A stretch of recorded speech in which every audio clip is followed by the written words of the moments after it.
Well, hello everybody. Thank you for signing in this evening. This project review this attested lost prehistoric landscape, which disappeared within about 2 generations in the late 18th century. And we're hoping that this project will be a partnership between Glasgow Archaeological Society, ACFA, other community societies, local history groups, and crucially, students from the Department of Archaeology at the university.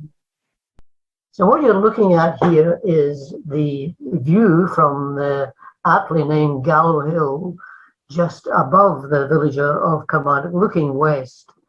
And you can see in the little village here, Nestles, it's got a west-facing slope. The church is in the trees here.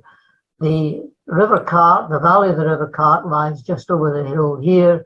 And on the skyline, certainly, I know those of you know Eaglesome, and it's one most of you will know, the low hill of Ballaghy, the Hill of the Winds,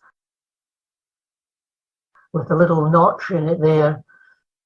So significantly the Hill of the Winds, because to the left of that is the huge expanse of the Whiteleys wind farm, which is one of the biggest in Europe.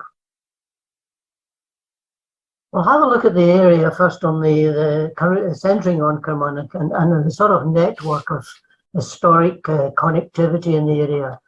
So here's this little central where is really the core of old Carmunnock lies here, and you can already see how the village has expanded, certainly over the last 50 years.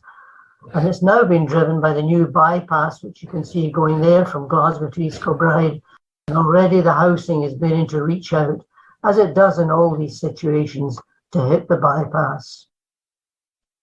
That you have so I'll get my pointer, you've got Cathkin Braes, you can see in your upper screen there, Cathkin Braes Country Park, which was the reason that the survey was put in. It was created around about in the mid-1990s.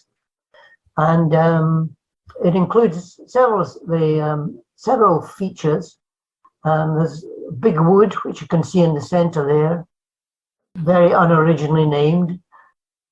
That runs along the spur, up the edge of the hill.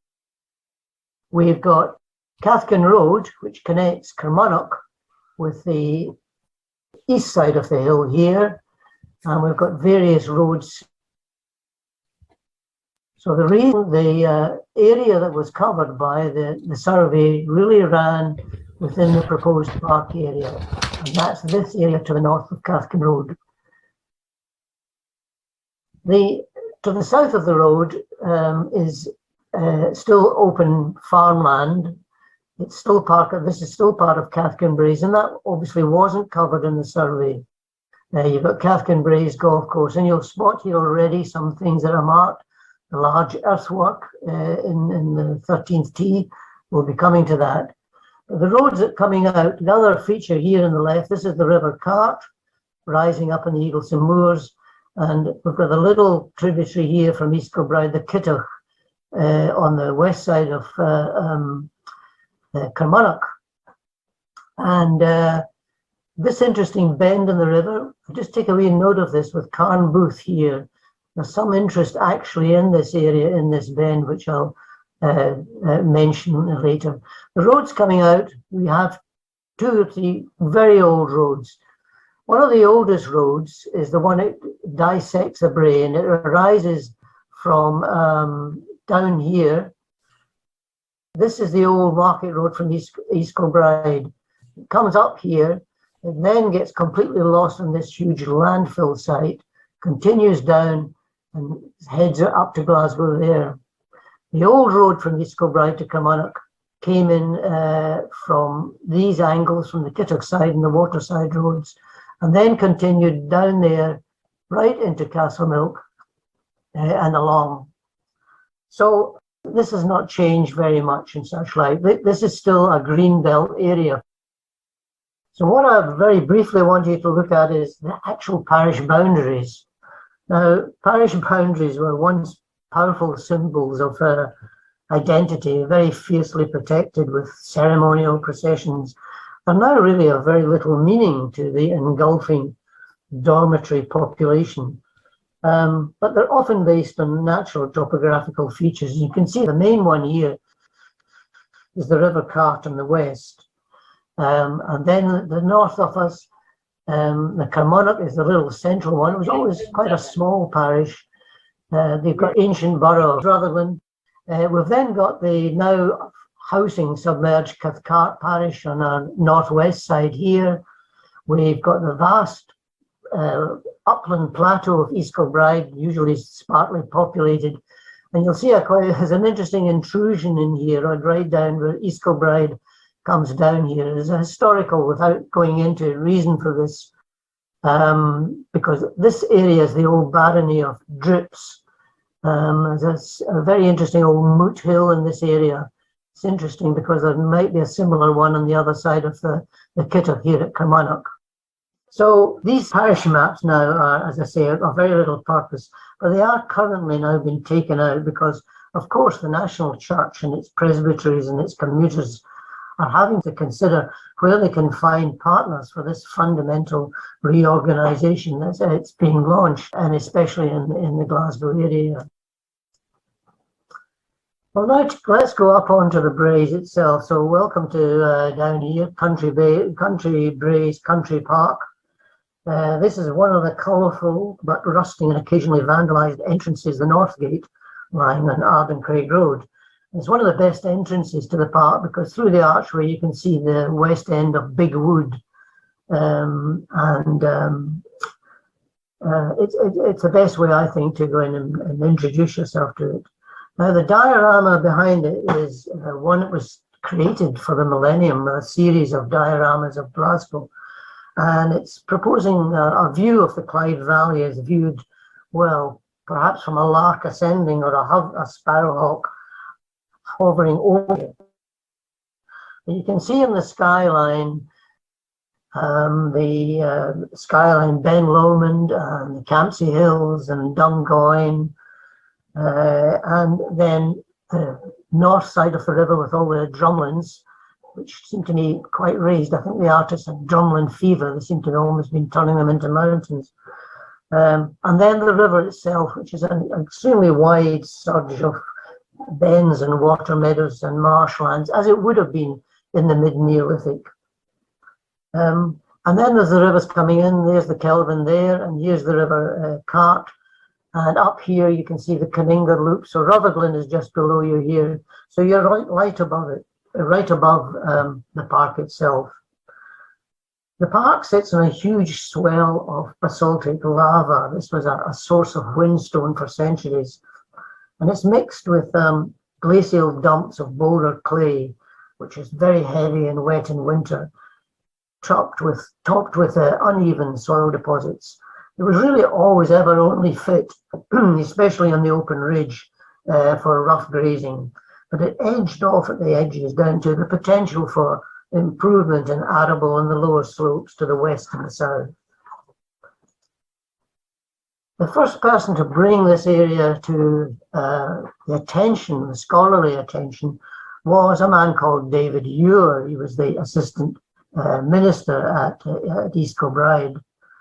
And in 1792, David Muir was the very first and last to record the remains of what he described of the considerable number of tumuli which remained on the Braes until about 30 years ago. Now, Ure is a man who has suddenly come back into prominence. He's now recognised as really the father of Scottish paleontology. And some of his illustrations of the fossils which you find here and around Scotland are the first accurate descriptions that were made of fossils. He was the son of a weaver, recognised as a brilliant student, but he struggled to find a decent post. He was a very popular assistant minister for 7 years in East Kilbride until really petty parish pump gossip and his liberal political opinions drove him to a recession church in Newcastle, for which he was eventually headhunted by Sir John Sinclair to be one of the primary supports in the creation of the old statistical account. He's got here a remarkable engraving of a basaltic rock at Cathkin, which I've struggled in vain to find what exactly this would like. It's almost staffa-like. And some guys think that's maybe Cathkin Braes and the notch in the background, but it's certainly not as it is now. But the main thing that he drew to the attention of it was the presence of an absolutely vast cairn on the top of the Cathkin Braes. A huge burial cairn which commanded, as he described it, a distinct prospect of Langside and a view of the Clyde from Hamilton to Dumbarton. Now, the original diameters, and he was very early measuring these and recording precisely what was seen. This cairn was about 36 meters in diameter and 6 meters high. And in fact, he observed its final demolition in 1792. And during that, 25 cinerary urns were found, each of them inverted over a flat slab with a white pebble in the center of the mouth, a piece of quartz. It had a huge capstone that required 8 men to shift it. There was bone fragments taken, there was a fibula disc, there was what sounds like a canal cord ring. And he called it Queen Mary's Seat. He sometimes calls it Queen Mary's Law. And one of the questions is, where on earth is this cairn? And this is one of them. This is actually not the cairn, but it's one that we've discovered up here just under the radio mast. And it's one which certainly has vast views, certainly to the east and the north of Glasgow over it.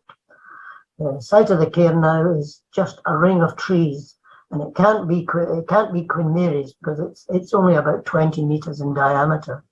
So the original one must have looked something like Tinto Hill. And if you want a sort of incisive and entertaining discussion about this mystery, I can refer you to the Scottish Archaeological Journal, volume 33, done in 2011, when Jim Mearns wrote an article about the journalist, the minister, and the lost cairnfield of Cathkin Braes. So that's one of the reasons why we're hoping to come back. Here's some images of the survey as it was set out. The situation was that in 1987, after 11 years of the 3-year field archaeology course established by Lionel, ACFA was founded. It was actually preceded by sporadic earlier groups with few resources but grandiloquent names. I have to be guilty of forming one called the Strathclyde Field Survey Group, which actually had about 6 people in it. So it's obviously looked upon busy times in the years ahead. But we were also preceded by the establishment of ACFA. And by 1995, ACFA could field up to 30 competent volunteer field workers, and directed by Dennis Topin, we were deployed into 8 teams of 3, and each given one area here. Here's Carmunnock down here, and Big Wood is in the center here. This is the golf course, and there's the earthwork. So yes, this is where we started. This is the areas of just some of the stuff that we found. We eventually found up to about 70 or 75 new sites. And one of the things that influenced it was that Ure had suggested that there were 2 alignments of cairns which extended east to west across the Braes. One of them ran along the what he called the first escarpment, which is this area here running through Big Wood. You see this line of possible cairns that we found here. That was possibly the first alignment. And the second, he described as running along a second rise of escarpment. These are actually faults, and running roughly from where the settlement is now up into East Hills Farm along there. Now, the age of Big Wood remains vague, but this is clearly a large estate plantation, possibly, we estimate, about a late 18th or early 19th century. It was enclosed by a substantial mortared wall with a there's a central trackway that goes down through it, which allows access from the farming lands downhill to the south, up onto the to the north, up onto the Muir. And we found here the remains of 3 possible small cairns, 7, 6, and 9. They're all about between 50 and 20 meters diameter. They were recorded. And these, of course, with the wood gone, would have commanded extensive view sheds to the north. On the left, I've got 2 depictions of just some of the material that you saw coming out of the Queen Mary's Seat Law cairn. The top one looks remarkably just like a collared cinerary yarn. These were the ones he described, and they nearly all crumbled to dust, no doubt from the way they were handled anyway. I'm not quite sure it's whether this is impressed or corded decoration, but it's a typical cinerary yarns, and there were 25 of these found. Underneath is a curious object, which he describes as a comb, but it's not a bone comb. He said it was mixed metal, copper presumably, overlaid with a beautiful green enamel. Well, I expect that might have just been verdigris. And below this is an object which he describes as a copper fibula.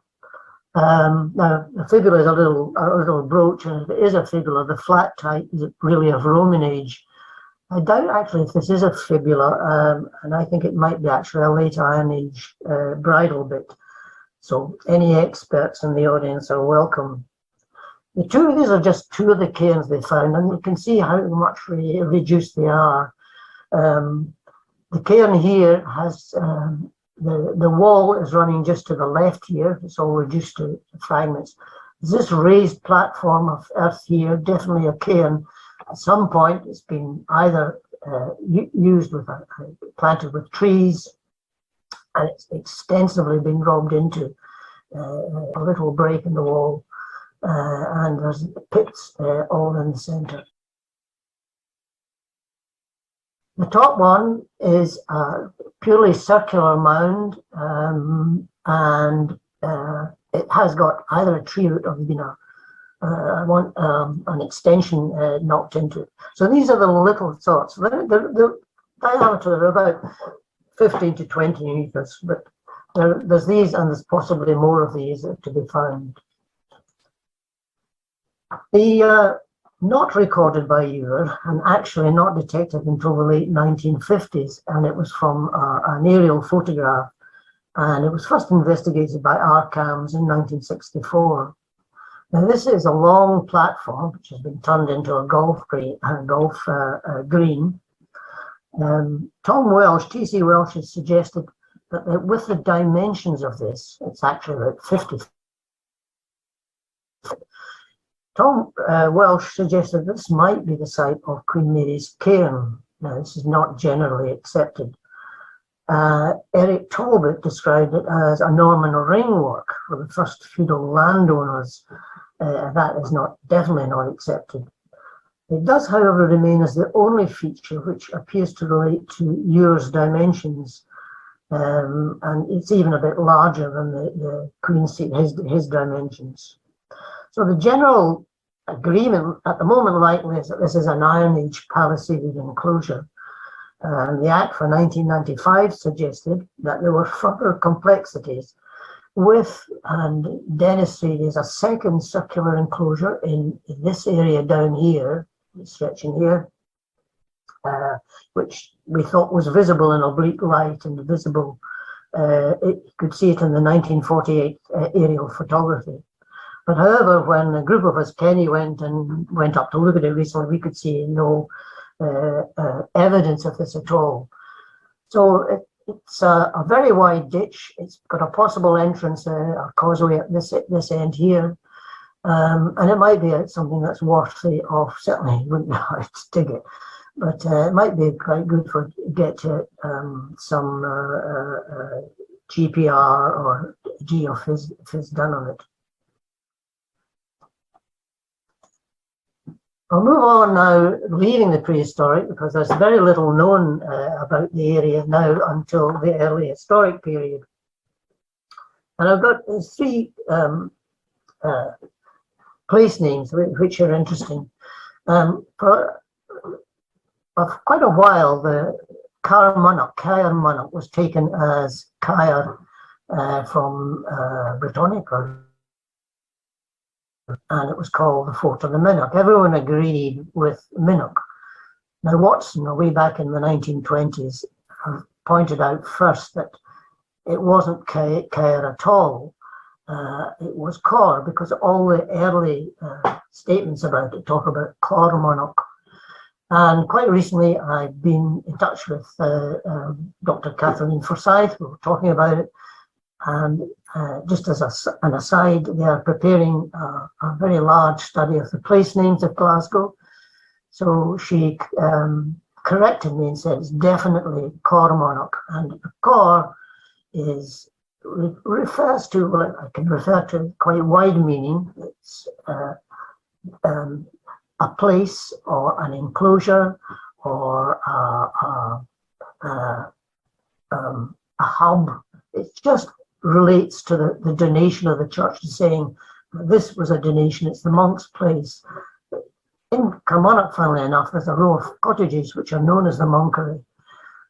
So I'm not suggesting that's confirmation, but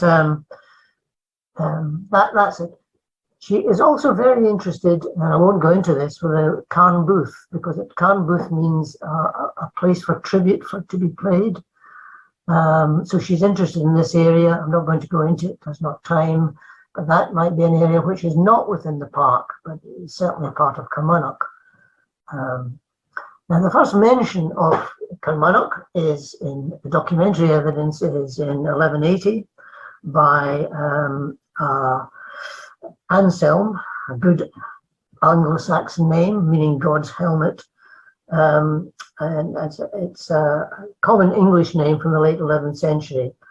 And it's very possible that he's a Norman mercenary coming with David. So we've got Anselm, the Lord of the Manor, which is Carmunnock, the son of Henricus de Carmunnock. And the next mention that this went to Paisley Abbey, the next mention of it is by, sorry, just let me get my reference here. Yes, Archibald, the 4th Earl of Douglas, in a charter of 1423, where he talks about the two towns, the Duabilis Villae of Carmunnock. He was donating the Carmunnock to a shield bearer, Sir William Coburn. Neither of them lasted long because they were both killed at the Battle of Verneuil in France the year later after the donation. The two towns will just mention, come back to later on. Caddock is a forgotten Scotland, very renowned, very of some interest to people like Adrian Maldonado and Kathleen Forsyth and such like. But although rare in Scotland, he's a renowned saint in his native Wales. Caddock was a contemporary of St. Columba and Kentigern, and he was a real person, unlike the shadowy Kentigern and Ninian and such like. Caddock was born in 497 in Glamorgan, and his birth name was Cadfael. Some of you who are readers of historic romances might recognise that. Cadfael, and he became the abbot of Llancarfan in Glamorgan, which became a really important centre of learning and missionary outreach to Scotland and Brittany. The only Scottish possible monastery we have is at Kilmaddock near Doon, and from there daughter churches were established at Cambuslang and Carmunnock in the 6th century. He's known in Welsh as Catwig Dydd, Cadog the Wise, and he was renowned for his ability to make springs run with milk and water, which was not popular with local farmers and publicans.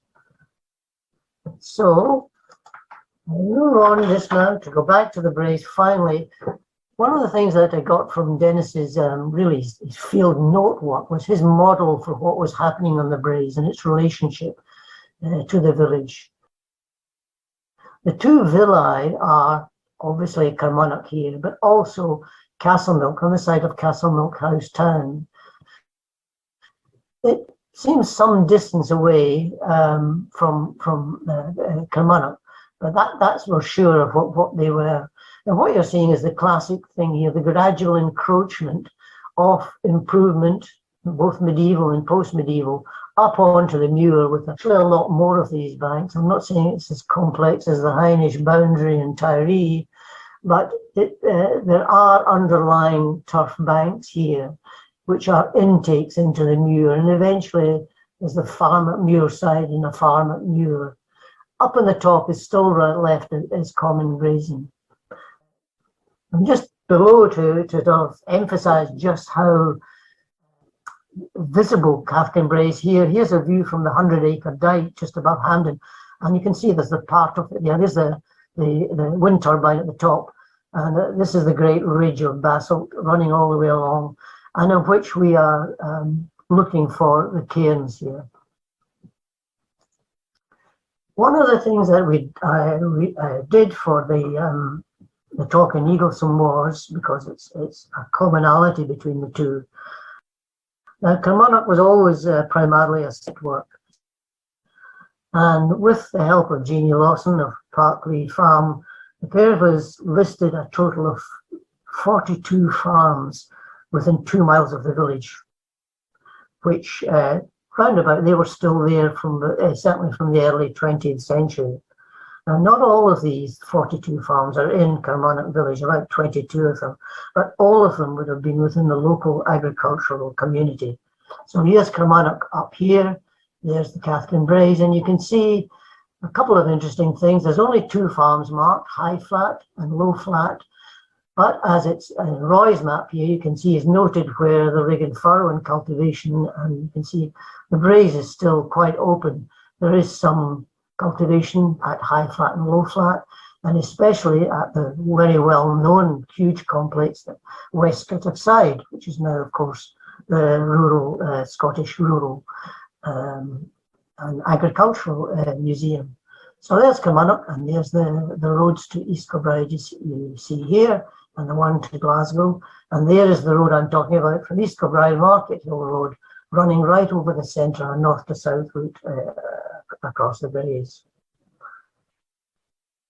So, as you can see, the red letter farms are the only ones that are currently still worked as a farm, and in fact, all of them are now the major, owned by the major last owning farm, which is Parkley, which is just outside of the borders here, edge with Carmunnock.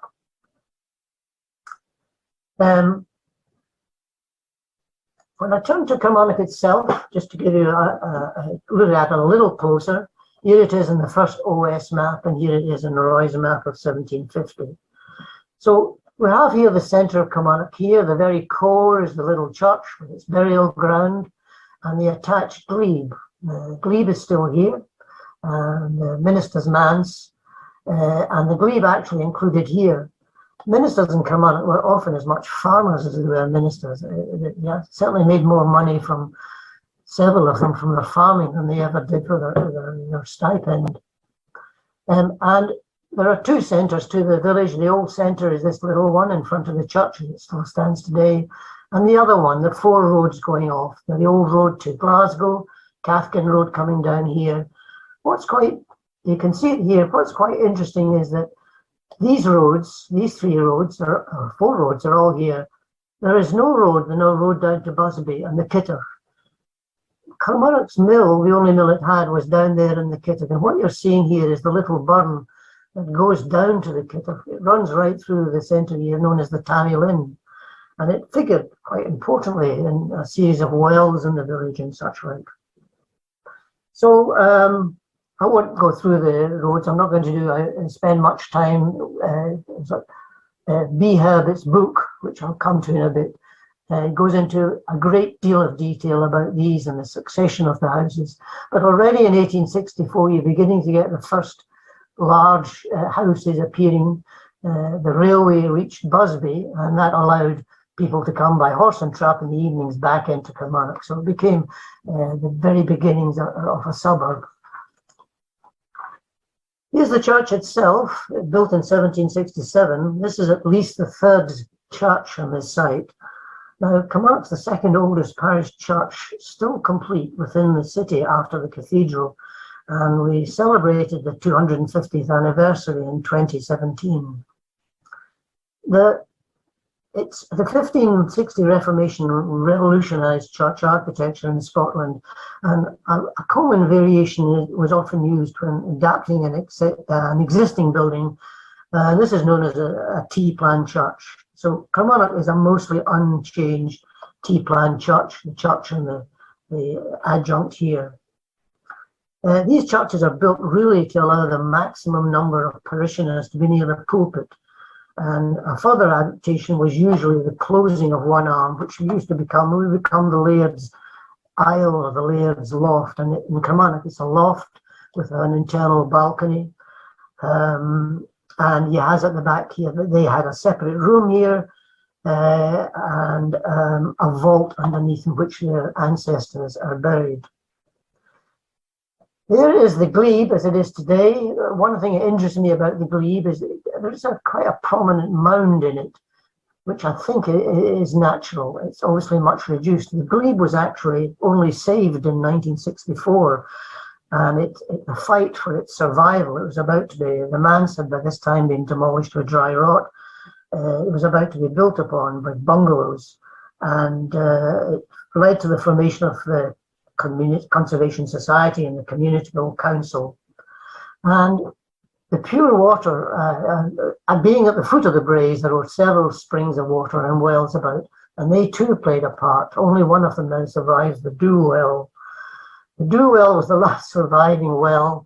What in B's book she records that the farmer, Willie Ferguson, who was the farmer at Crag Lodge, the big ground, was called into his house when mains water appeared in the 1920s to shout and say, Willie, come in, the tap's running, there's water. And he had a glass and he said, I wouldn't put my water. So the Dew Well is the remainder of that. Like all Ayrshire and Renfrewshire towns, Carmunnock went through the hazards and the bitterness of the disputes. And what I'm not going to say very little about this because it's a separate story, but what you're looking at here is the Minister's Corner, the southwest corner, sheltered corner.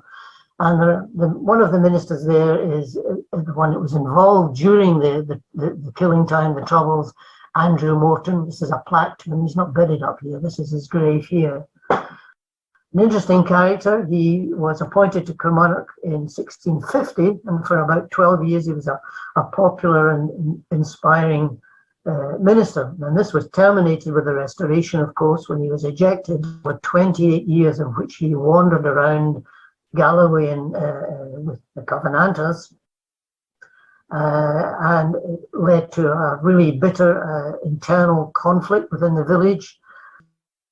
His successor eventually was driven out when a mob burst into the manse, wounded his wife and threw his possessions into a bonfire. And in 1690, Mr. Boyd, who was by then in the 70s, was returned to his charge. He died the year after him. In 2017, the village was approached by the Scottish Covenanters Memorial Association to celebrate. There is one Carmunnock resident that we know, Matthew Braes, from the parish of Carmunnock, who was executed in the Grassmarket in 1685, and a small plaque was erected, and being Carmunnock, we laid on some Covenanters for them, or what we thought Covenanters would look like. It's the nearest we could get to them. They do look more like Americans from New England or something like that, Puritans. But anyway, there was a small commemoration everybody enjoyed, and the plaque it's interesting to visit to this day. What about the people of Carmunnock? Well, Carmunnock, like Eaglesham, was a handloom. Visitors from the 18th century to about the 1830s. In the 1841 census, there are still 30 listed weavers in the village. And one of the rows at Path Head, just behind the church, was the site of the first jacquard looms in the village. But by the late 18th century, with the development of the large cotton and spinning mills down at Busby, many of the weavers then drifted down the Cart to work in them. There is a separate story here that I'm not going to go into at all about it, because Carmunnock played a part in the 1820, like all weaving villages, but especially Straven and Carmunnock and Cathkin Braes, in the last insurrection in Scotland, the Radical Rising in 1820.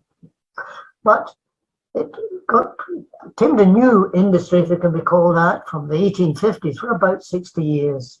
It was like many small villages in the hills around Glasgow, which have got pure water and fresh air, a service industry for the washing of clothes, which flourished in Carmunnock for about 60 years. This is a low green, the site of the Tammy Lynn actually runs underground now down past the here.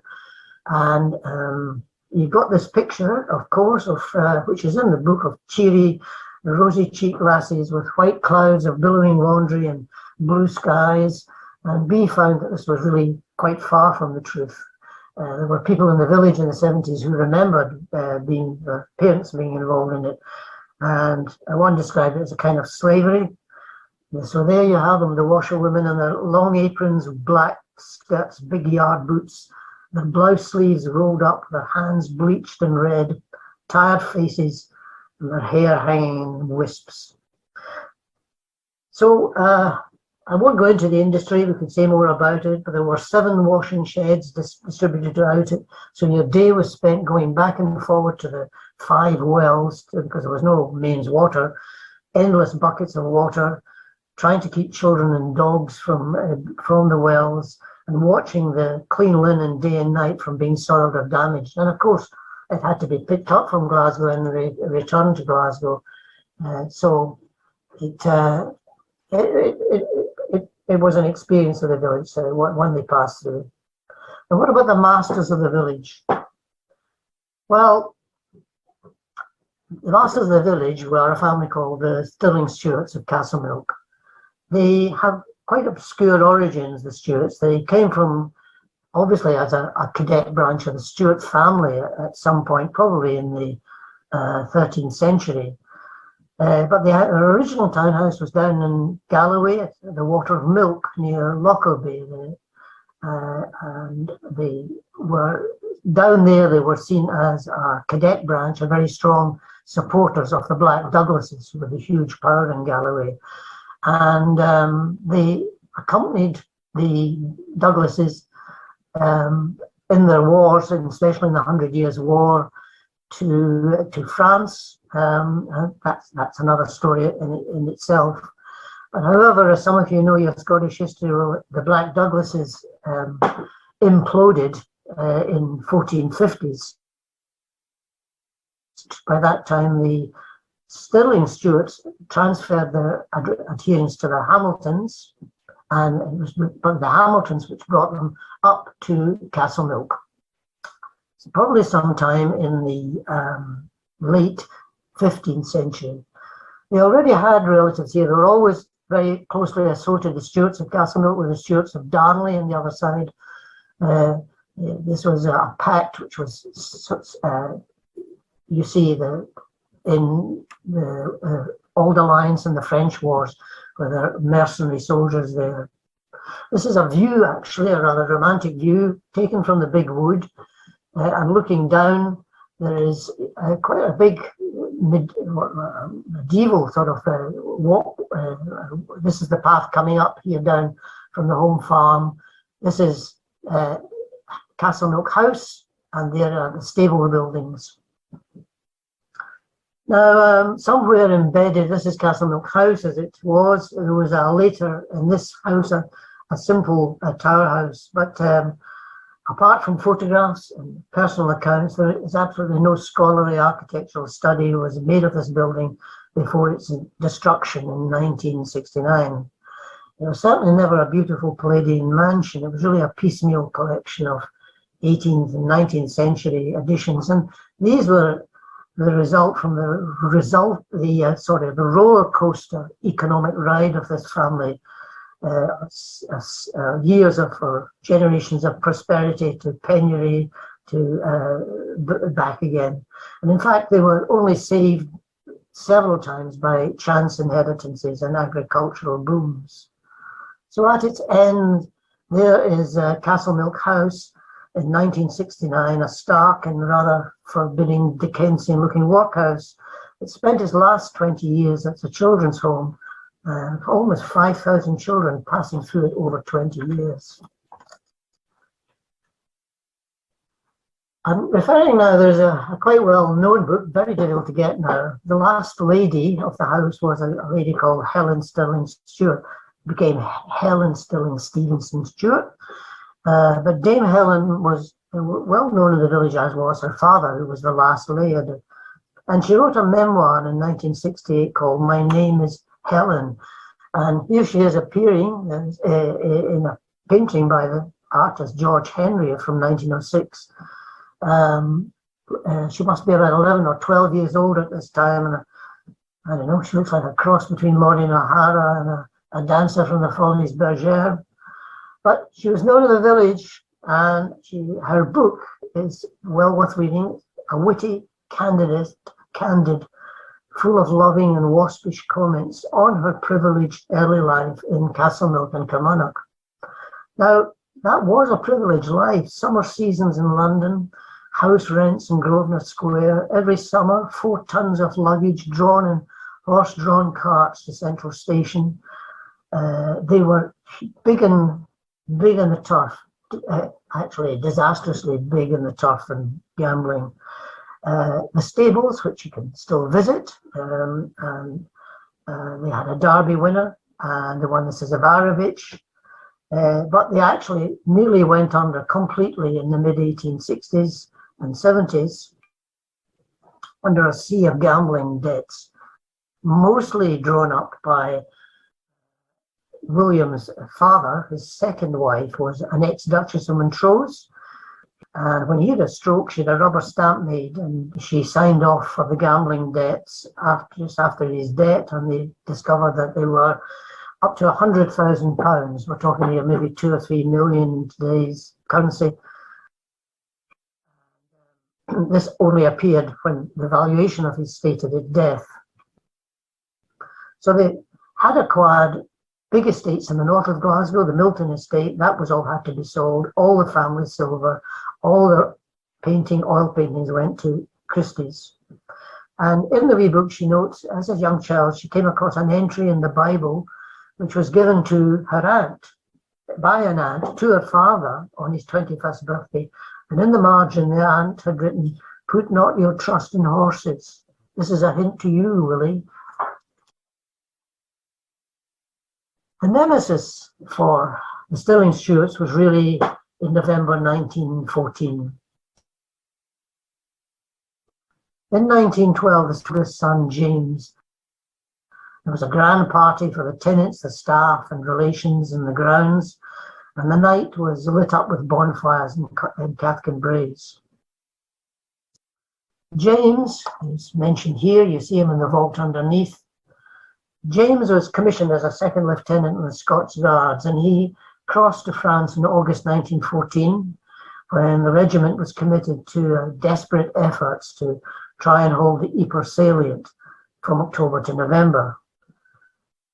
Now, being commissioned a second lieutenant in the regular army in 1914 in the opening months of the war were really tantamount to a suicide note.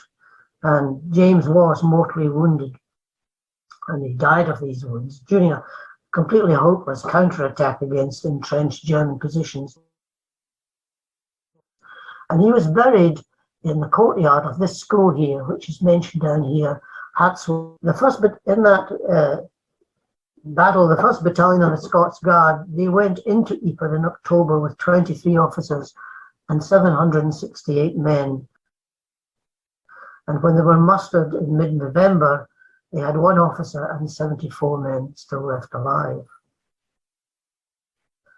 And in the foreground here, there's this strange object, is just a floriated rusty iron cross.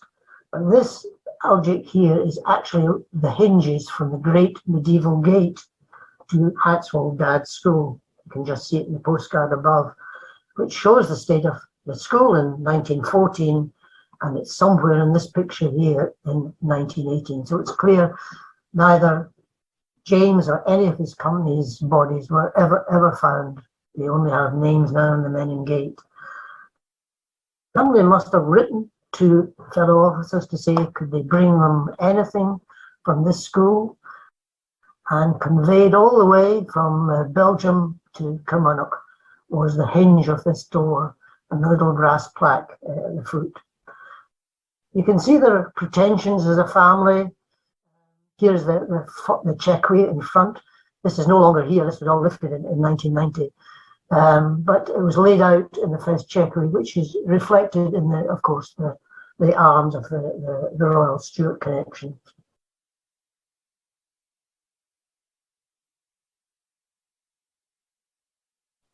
One of the things that I was involved in about 20 years ago was the graveyard, and we were requested by the then minister to record these, and I was quite happy to have done so. Here's the church here with the laird's got the vault here, and the guardhouse here. Some interesting objects in it as well. There are we came up with around about 138 stones, carefully recording the inscriptions, and just as well because many of them are now seriously eroded, even in the 20-25 years since this has been done. And in fact, of course, the worst vandalism in the church ever done was in an afternoon, with very little warning, when they came and tipped over many of these gravestones, as a result of a campaign throughout the cemeteries in the Glasgow area.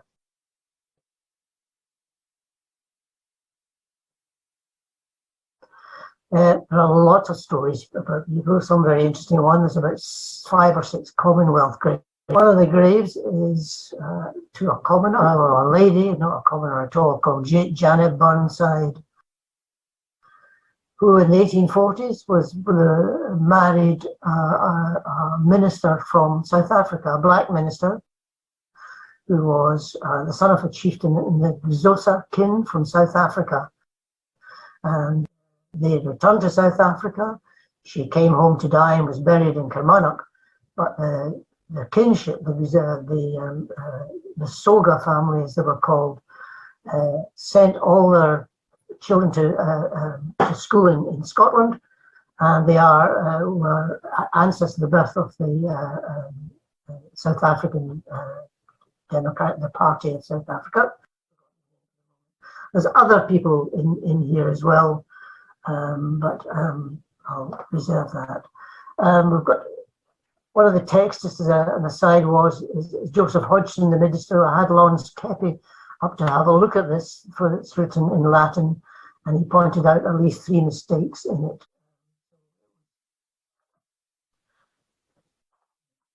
So, I'd like just to finish, the modern village.